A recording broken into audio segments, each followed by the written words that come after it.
Assalamualaikum warahmatullahi wabarakatuh. Perkenalkan, nama saya Smiti Sara dari kelas 12 OTKP 3. Di sini saya akan membahas tentang beberapa materi yang ada pada pembelajaran otomatisasi dan tata kelola keuangan. Apa aja sih materinya? Materi yang akan saya bahas yang pertama yaitu tentang mutasi dana kas kecil. Dan materi yang kedua yang akan saya bahas adalah tentang pengajuan dana kas kecil. Ayo simak videonya. Oke, kita masuk ke materi yang pertama, yaitu tentang mutasi dana kas kecil. Apa sih itu? Pertama-tama, saya akan menjelaskan tentang pengertian dari laporan mutasi dana kas kecil. Laporan mutasi dana kas kecil adalah suatu bentuk laporan pertanggungjawaban atas penggunaan dana kas kecil. Laporan mutasi dana kas kecil memiliki beberapa unsur, diantaranya 1. Informasi saldo awal kas kecil, dan yang kedua yaitu tentang penggunaan kas kecil yang disertai dengan bukti penggunaannya. Oke, selanjutnya adalah tentang mutasi dana. Mutasi dana atau perubahan kas pada dasarnya adalah akibat dari adanya penerimaan dan pengeluaran dana. Dana kas kecil diperoleh dari kas perusahaan dan diserahkan kepada bagian-bagian atau unit-unit kerja yang biasanya dikelola oleh seorang administrasi kantor atau sekretaris. Kita memasuki ke materi yang kedua, yaitu tentang pengajuan dana kas kecil. Di sini saya akan membahas apa aja sih? Yang pertama yang akan saya bahas tentang pengertian dari dana kas kecil. Yang kedua yang akan saya bahas tentang tujuan dari pengajuan dana kas kecil. Yang ketiga yaitu tentang metode apa saja yang ada pada pengajuan dana kas kecil. Dan yang terakhir adalah tentang dokumen apa aja yang dibutuhkan dalam pengajuan dana kas kecil. Oke. Pertama, saya akan menjelaskan tentang pengertian dari kas kecil.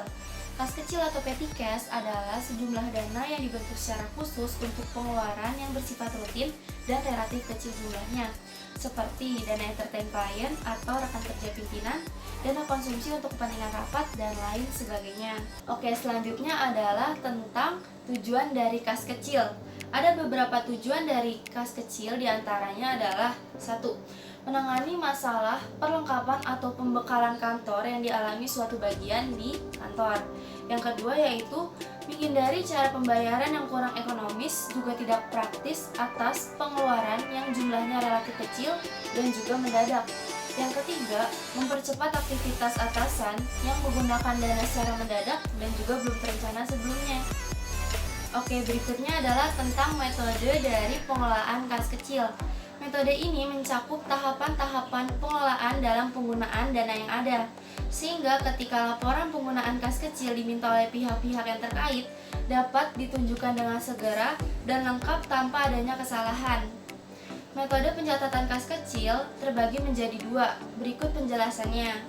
Oke, kita masuk ke metode yang pertama, yaitu metode tetap atau Impress Fund System. Metode ini adalah metode pembukuan kas kecil yang dimana rekening kas kecil jumlahnya akan selalu tetap. Ciri-ciri dari metode ini adalah 1. Bukti-bukti penggunaan kas kecil dikumpulkan oleh pengelola kas kecil.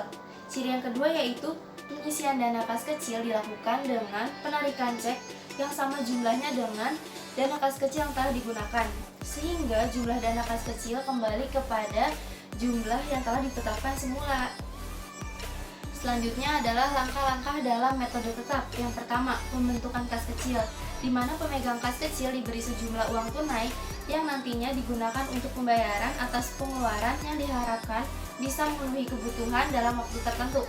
Yang kedua, dana kas kecil digunakan untuk pembayaran transaksi pengeluaran. Yang ketiga, jika dana kas kecil habis atau hampir habis, kasir membentuk kembali dana kas kecil, mengisinya sebesar nominal pengeluaran yang terjadi. Metode pencatatan kas kecil yang kedua yaitu metode berubah-ubah.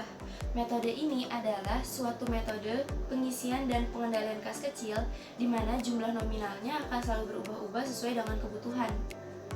Metode ini menghendaki bahwa jumlah nominal kas kecil tidak ditetapkan, akan tetapi sesuai dengan kebutuhan. Selanjutnya adalah ciri-ciri dari metode berubah-ubah. Yang pertama, pembentukan dan pengisian kembali dana kas kecil dicatat di debit dalam akun kas kecil. Yang kedua, bukti pengeluaran dana kas kecil dicatat ke dalam jurnal kas kecil dengan mendebit akun-akun yang berkaitan dengan penggunaan kredit akun kas kecil. Yang ketiga, besaran dana kas kecil disediakan berfluktuasi, disesuaikan dengan perkembangan kegiatan bagian-bagian pemakai dana. Oke, selanjutnya kita akan membahas ke bagian yang keempat. Kalau tadi kan sudah ada pengertian, tujuan, dan metode. Nah, sekarang yang keempat adalah tentang dokumen apa saja yang diperlukan dalam pengajuan dana kas kecil. Berikut penjelasannya. Dokumen yang pertama adalah bukti kas keluar. Dalam sistem dana kas kecil, dokumen ini sangat dibutuhkan pada saat pengisian kembali dana kas kecil. Yang kedua adalah cek.